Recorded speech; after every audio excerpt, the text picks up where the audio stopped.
not my fault. It's like, my friend, we shave twice a day. We shave once in the morning, once at night. Everyone. That's why you see him here, all those times. You know, map all of his facial hair laser. And everywhere you want to, they mask it off and laser it up. And then the next day, it looks like black and blue, like something like that. Here.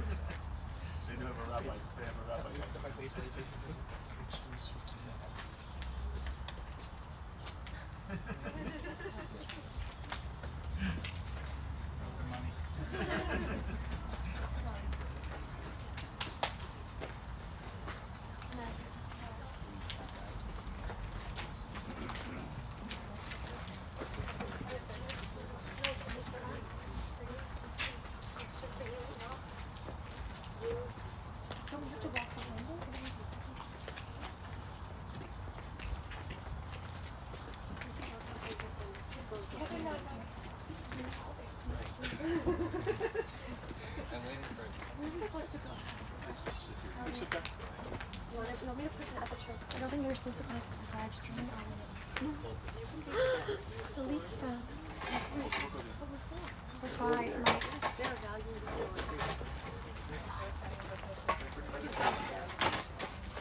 Joseph.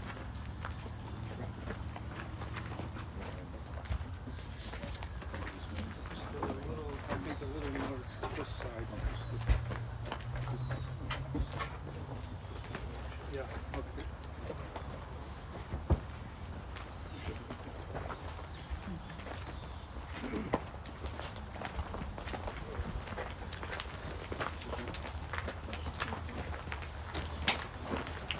You can come fill in on either side here.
Today is such a very sad day. Today is, first of all, I note the saddest day of the year on the Jewish calendar, Tisha B'Av. But we don't need to be prompted by calendar to feel tremendous sadness today. We are all bereft by the loss of our precious Brandon. Brandon, who brought us so much joy and love, who was pure of heart and lived a dignified and full life. In a midrash, in our tradition, we learn from Rabbi Joshua ben Levi that as every human being makes their way in this world, they are preceded by a company of angels who proclaim, "Behold, the image and likeness of God." Indeed, we know that every human being in this world is a reflection of the divine. Yet we can only imagine the resound with which the angels proclaimed Brandon's presence in this world. Brandon never spoke and never walked, and yet his impact on all of us is beyond measure. In his lifetime, which was both far too short and so much longer than what doctors anticipated when he was born, he brought those angels cheering all along the way. Brandon had a communication style and language that was all his own. He understood his family and friends, and you all knew what he was saying. Together you shared a language of love. Brandon was a good friend, a loving son and brother, an eager uncle, a loyal member of his school community. He loved going out each day with excitement for adventures like sailing and rock climbing and all of those other outings. But more than anything, Brandon was our teacher. He helped us understand the world, to understand the expanses of compassion and caring. He helped us see wonder and awe in the potential of everything. He taught us to believe in infinite possibilities, to cherish the incredible strength of love. Today is indeed one of great sadness for the Jewish people around the world, for all of us here today indeed, and for the angels whose calls have dimmed without Brandon's presence. And so we cry, we hold one another, and we seek the words of our tradition hold us in our grief. Continue the words of 23rd Psalm. Mizmor David, Adonai Ro'ilo Echsar, Binot Desheya Bitzini, Amen Elchot Yenachalei. Nafshi eshorev, nafshi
is my shepherd, I shall not want.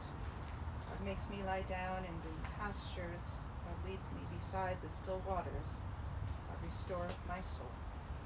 God guides me in straight paths for the sake of God's name.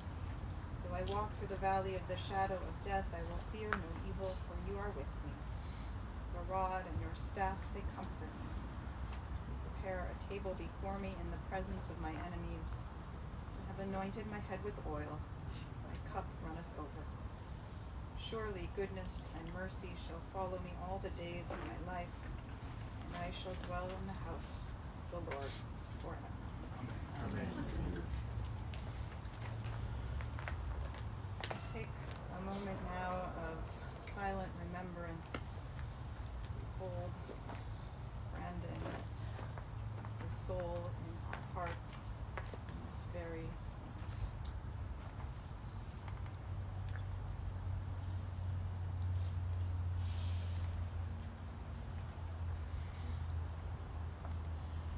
moment.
Who have encountered and been enriched by having Brandon in their lives.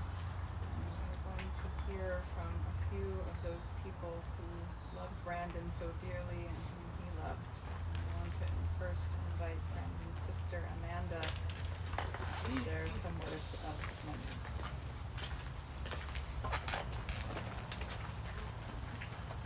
My daughter Addison always says 1, 2, 3, breathe. I'm just gonna do that for a second.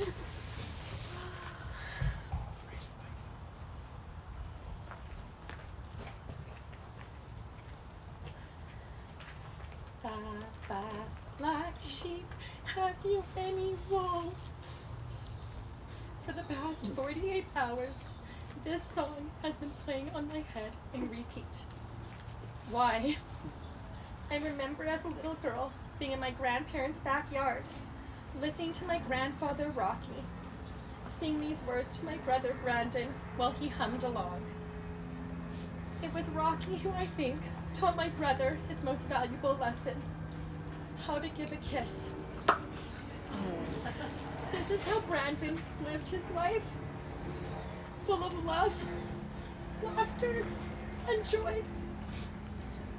38 years ago, my mommy and daddy brought home their beautiful baby boy, Brandon Alexander. They did everything all first-time parents did. Loved him unconditionally. And they have done this ever since. Through Brandon's ups and downs, but I promise there was more ups. My parents never took no for an answer. They gave him everything a child needed. But most importantly, no offense, they did nothing at all. They just treated him normally. They got annoyed with him, like they did with me and Shane. They helped and comforted him, like they did for us. But their most vital role was being his voice. You have never met two stronger advocates. They never took no for an answer, but instead asked how. When there were obstacles, they found ways around them. Brandon's world was created by my parents. And it was a world filled with so much joy and so many possibilities.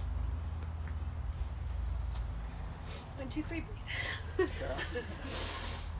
Growing up, people often asked what it was like having a brother like mine with special needs. But to be honest, for Shane and I, he wasn't our disabled brother. We never saw him as different. He was one of us. He was simply our big brother who we no longer have. My mom and dad made life as normal as possible for the three of us. Brandon was always dressed to impress. I think Shane could take a couple pointers from him. We often went on trips to Montreal and Florida to visit our family and friends. As a mother now, I can't imagine that plane ride being easy. But as my mom always says, that's what mummies do.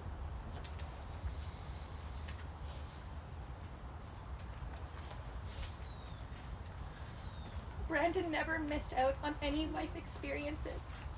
He had a bar mitzvah, where my dad worked effortlessly for over a year, learning his Torah and half Torah portion. He wants me to tell you it was really long. Brandon went to school. His program, as we often called it, I don't even know what its name is. He went to summer camp. He went on vacations around the world. He did many things that many of you may find impossible. He swam with dolphins. He went horseback riding. He rode roller coasters and sailing, just to name a few.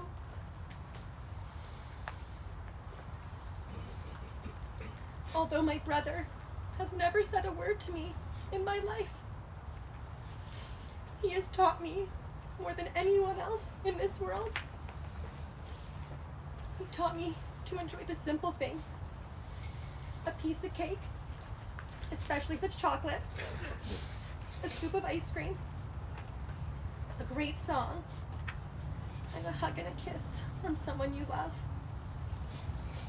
He taught me that love doesn't need to be said, but can be expressed in a simple smile, laugh, or sound. But the most important lesson Brandon taught me was that we are all equal. People may behave or look different, but we shouldn't judge them because they are different. So today, I ask all of you to take Brandon's spirit with you. When you see someone that doesn't look like you, remember, they're a person who has an impact in this world. Brandon never walked, he never talked, but he made an impact. He had a light. He made everyone around him better. Today and every day, I will carry his light. I promise to always shine in the darkest of times, just like he always did. My 7-year-old Olivia said it best. Brandon was like the sun. He shined. But Mummy, it was his time to set. And when we see the moon,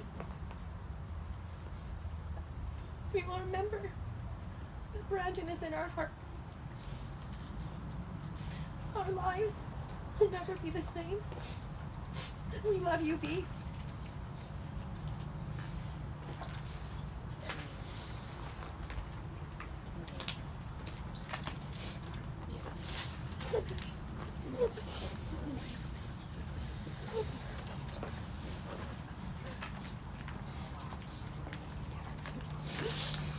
So much, Amanda. Really beautiful reflection. Brandon, Amanda said, had bar mitzvah. He was a very Jewish person in a very Jewish family, connected with rabbis and synagogues throughout the Lower Mainland. And wonderful to be joined by colleagues here today. And I want to invite first Rabbi Weidelman to share a few words of reflection.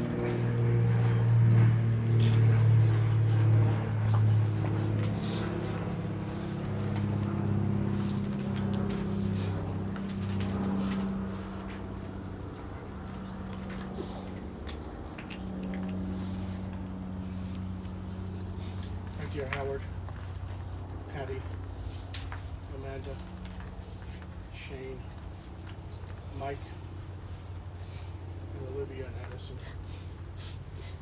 As was mentioned, today is the saddest day of the year. And a sad day for everybody here today. I was talking to Howard on Friday and listening to his thoughts, and Howard reminded me of a story excuse me, that is related about Rabbi Meir. Howard's Hebrew name is Meir, and so it came to mind.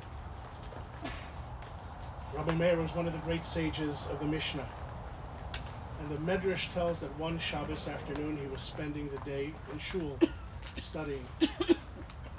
And his two sons were home with his mother. And sometime during the day, suddenly the two boys passed away. And Rabbi Meir's mother, their grandmother, took the two children, laid them down on the bed, and covered them with a sheet, and waited for her son, Rabbi Meir, to come home.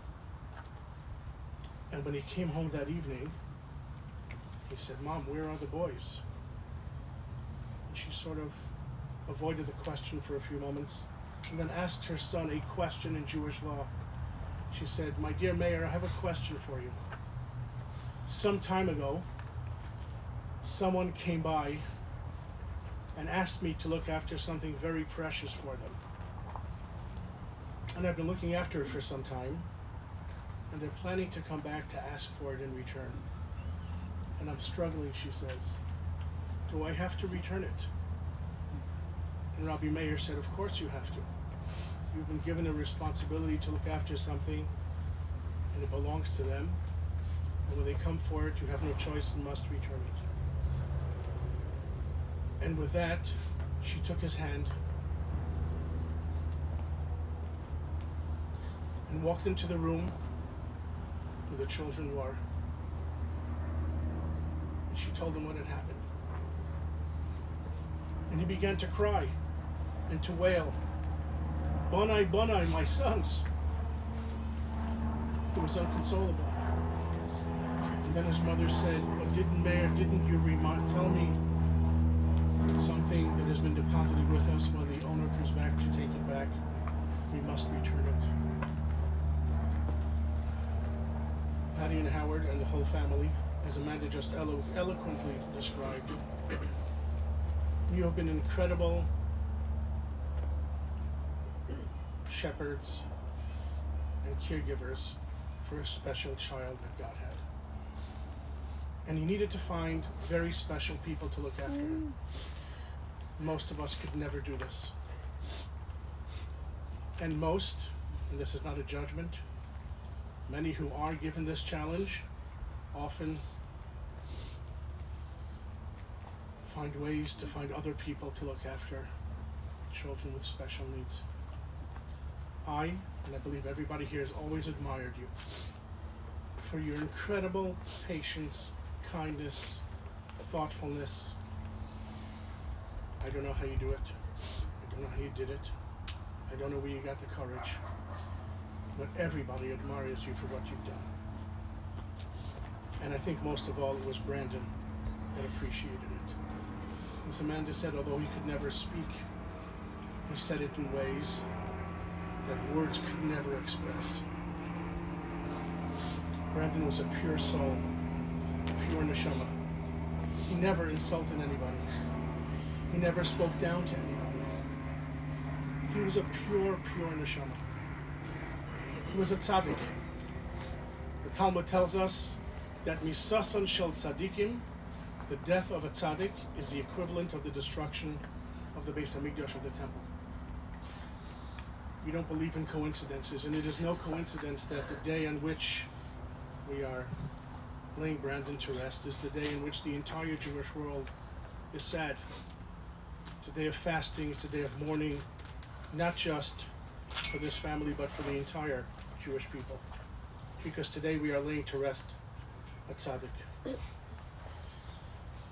an interesting law when it comes to the conduct and etiquette of a house of mourning.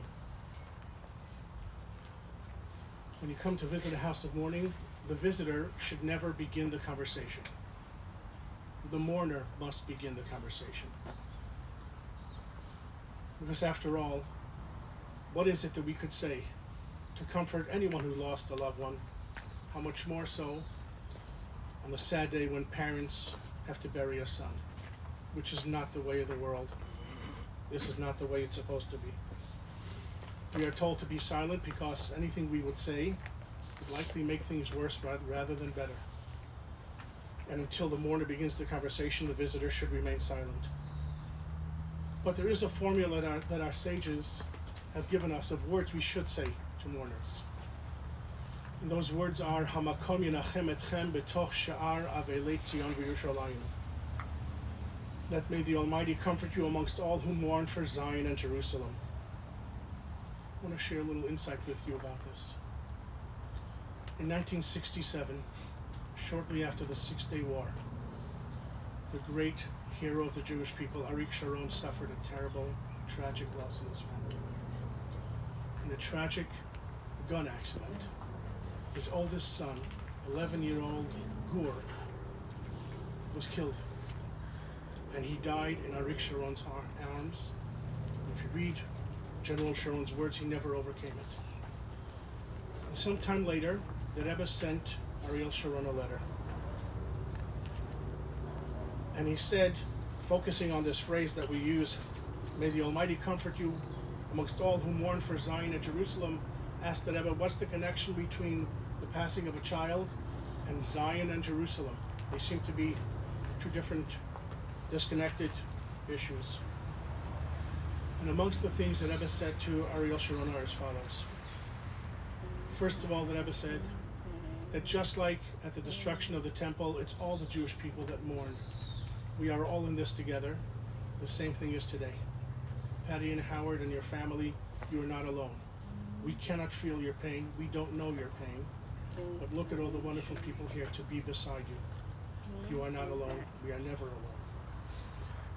And then the Rebbe said as well, that just like when the Romans or the Babylonians before them destroyed the two temples in Jerusalem, it is only the wood and stones that were destroyed. The spirit and the soul never departed, and it remains a holy place until today. It is only the physical body that we are saying goodbye to today. But the soul and spirit of Brandon, of Binyamin Eliyahu, Ben Yecheskel Meir Halevi, or Peshasara, this beautiful neshama, this beautiful soul, really, if you think about it, not much is going to change. He didn't communicate with you verbally till today. He communicated other ways and will continue to communicate with you in other ways. He will never leave you. He's very grateful. And for us as a community, we say thank you for looking after Hashem's child. Thank you for being a shining example of what parents should be, or what parents could be. And the lesson that Brandon and all of you teach us is about patience, infinite love, and putting things in perspective. May Hashem comfort you.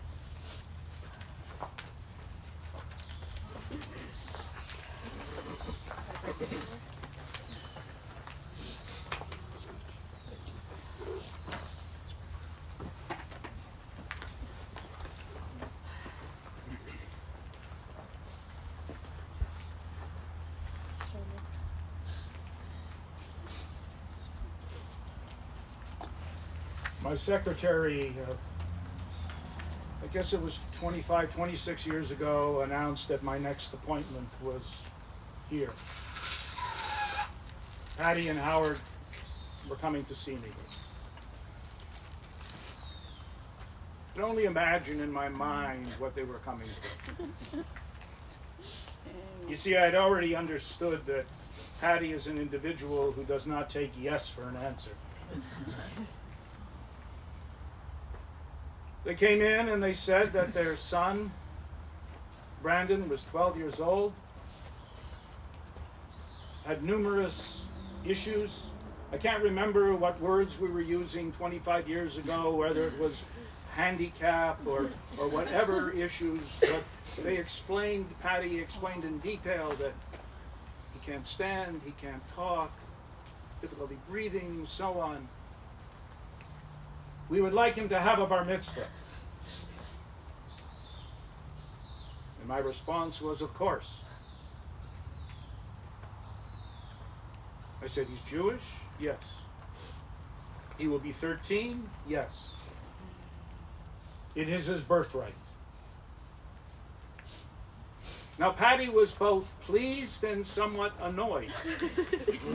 Pleased that I had said yes, and annoyed that I had said yes. She had prepared a whole speech as to why he should have a bar mitzvah, and with one word, I undercut her. I said, we have a concept in our tradition called shlichut, an emissary. And so we will have an emissary read the Torah and Haftorah for Brandon. Do you have such an emissary? And Patty immediately turned and pointed to Howard, who at this point had dutifully been a Jewish husband and had said nothing in the conversation. I said, is this true, Howard? He said, absolutely. Hoping to God that the parasha was going to be Shabbat Parah, because that was his haftarah. He had learned it, 14 pages. He reminded me time and time again. Rabbi knew. I said, the good news, we're having a bar mitzvah. The bad news is that you're missing this parasha by 1 week. And so it was on March the 1st, 1997, we had the bar mitzvah. I believe that during my years as a congregational rabbi, I had participated or officiated at, I think, approximately 900 B'nai Mitzvah. Of the 900, I can honestly tell you, there are only a handful that I actually remember. Of course, if there's anybody here who's bar mitzvah, I officiated it. Yours was one of them as well. My 3 kids, one other student who had an unbelievable voice and went on to be actually a professional singer, and your Brandon. And so the Torah was beautifully chanted, and the Haftarah, and the Aliyahs, including Brandon's Aliyah. And now it came time for me to do what I traditionally did with each and every bar bat mitzvah, is to have a personal sicha, conversation with the child in front of the congregation.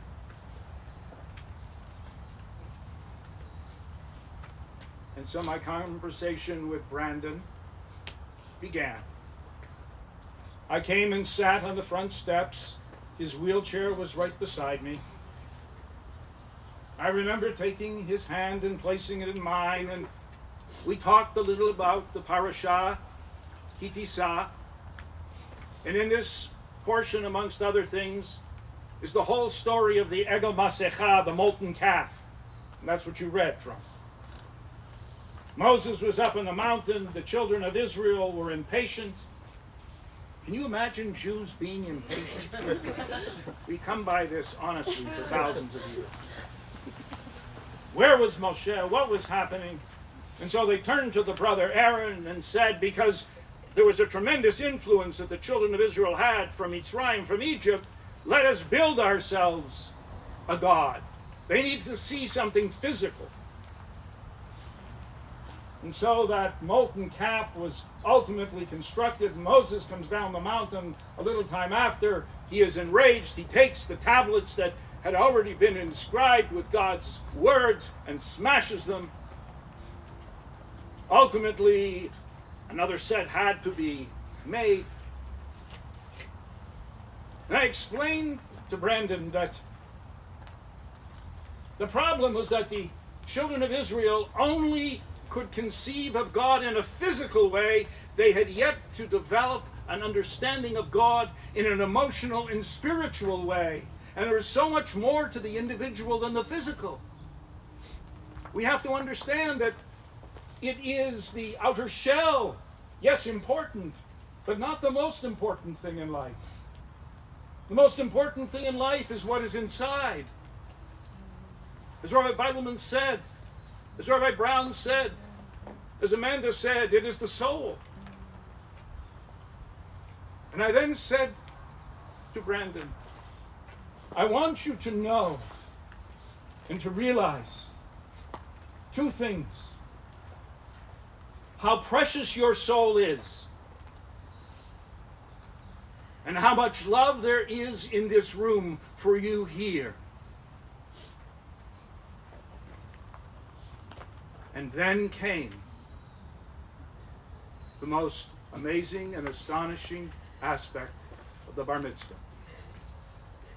You see, as Patty was leaving my office that day, she turned to me and said, I remind you, Rabbi, you know Brandon can't speak. I said, yes, but I'm sure he can communicate. And when I asked Brandon, are you aware of the love in this room? There was a sound that came from him. And it's interesting because my wife described it as one of the most beautiful sounds a dolphin can make. And I only heard today of his love with dolphins years later. There was this gasp in the congregation as Brandon let out this incredible sound. And while he was doing that, he was squeezing my hand.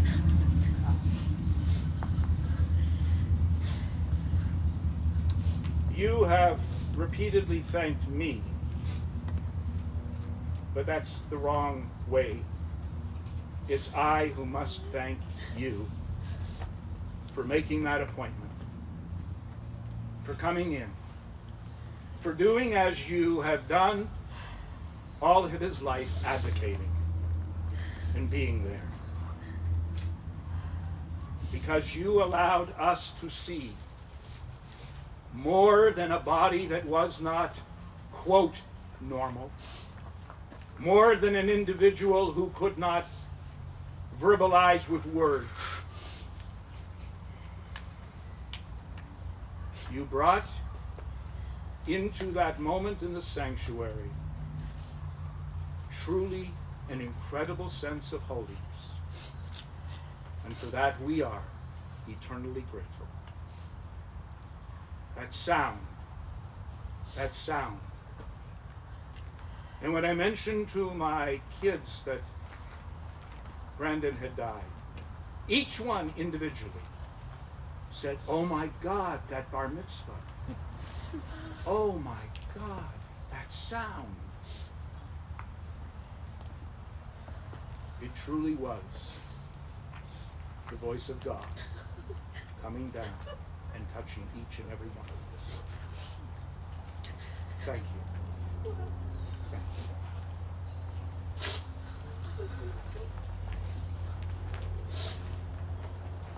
you so much, Rabbi Bregman. I want to mention that as well. This morning at our Tisha B'Av service, there were a number of longtime members of Temple who came up to me and said, that bar mitzvah, remember. Let's finally invite Howard to come forward and share some words as well.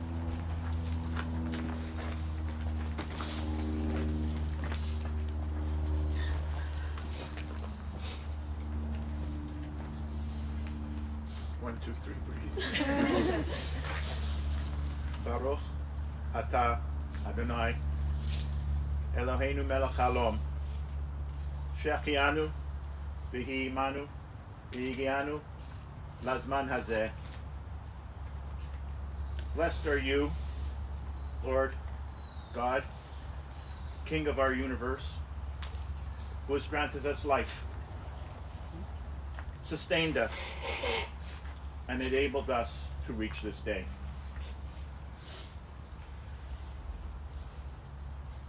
My dear Brandon, I was fearful of you losing you, but I pushed those feelings down and found delight in carrying you.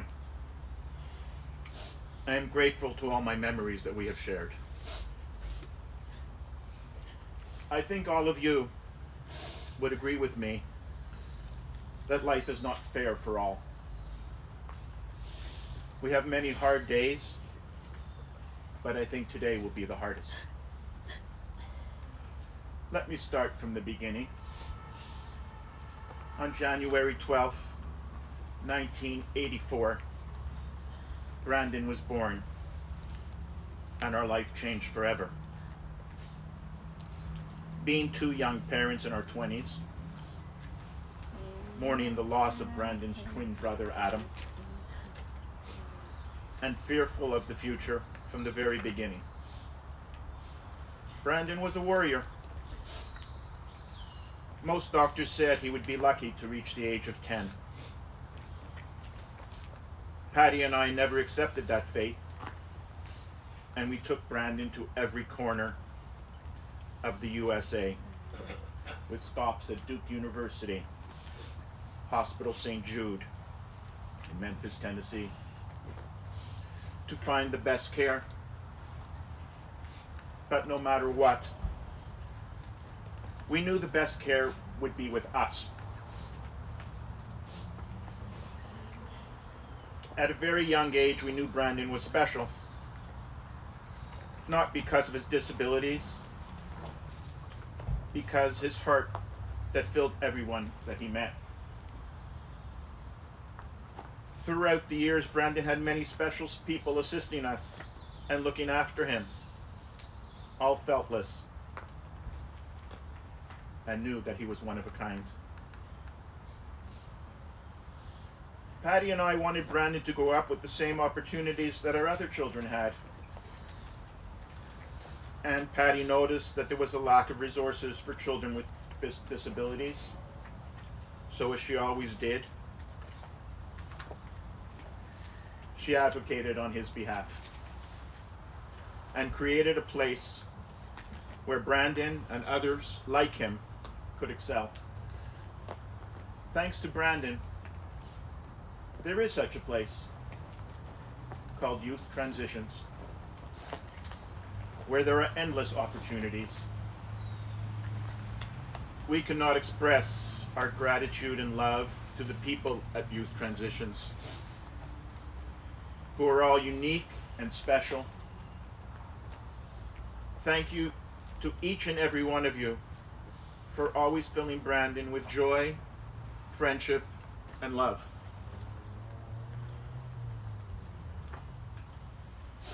Brandon had the privilege of connecting with many selfless people who dedicate their life to children with disabilities. I also wanted to take this opportunity to thank Joy and her family for making him and us part of their family. Joy, you are truly unbelievable. And there isn't enough love and thank yous to you and your family. Through it all, Brandon's person and his world was his mommy, Patty. Patty is a true example of mother's intuition. She always knew what he needed and when he needed it. She never gave up on him, and the word impossible was not in her vocabulary. Amanda and Shane never asked why Brandon was disabled. They never thought of him in this way. As my granddaughter Addison said to me last night when I asked her, "What did you think of Brandon?" She looked at me and said, "He was just awesome." Today we're missing a piece of our family's puzzle. Many would think it was complicated, but for us it just fit. Our lives will never be the same without Brandon. Today I hide my tears when I say your name, but the pain in my heart is still the same. Although I smile and seem carefree, there is no one who misses me more than me. I'll forever love you and never forget you.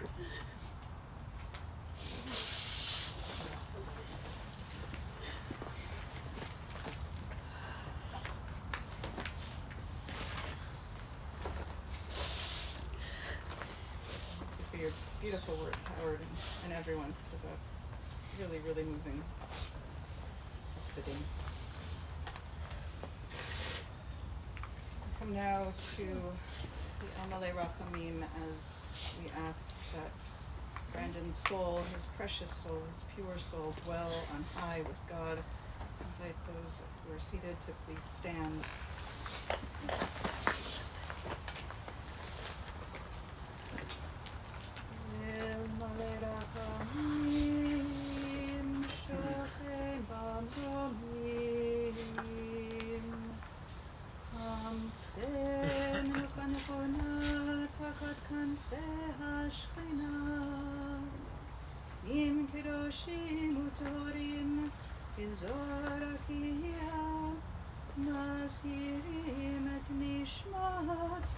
בנימין אליהו בן יחזקאל מאיר ופשע שרה שהלך לעולמו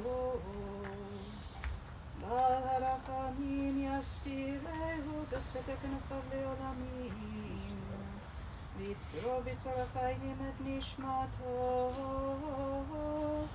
אדוני הוא נחלתו ינוח בשלום המשכבות ונאמר אמן. Compassionate God, eternal Spirit of the universe, grant perfect rest in your sheltering presence to our beloved Brandon Colton, who has entered eternity. The God of mercy, let him find refuge in the shadow of your wings, and let his soul be bound up in the bond of everlasting life. God is his inheritance. May he rest in peace. We say together. Amen. Amen. We invite the pallbearers to come forward as we make our way toward the gravesite.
I'll take the candle. For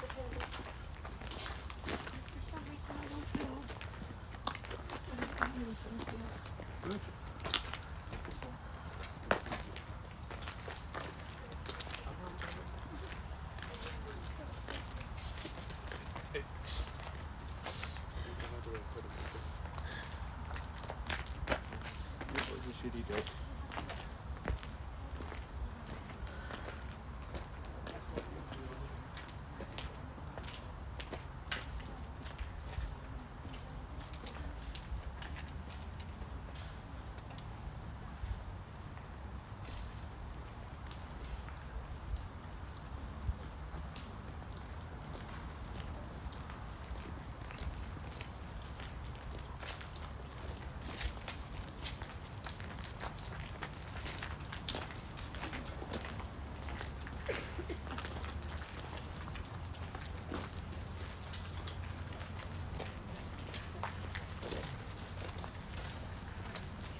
Harry,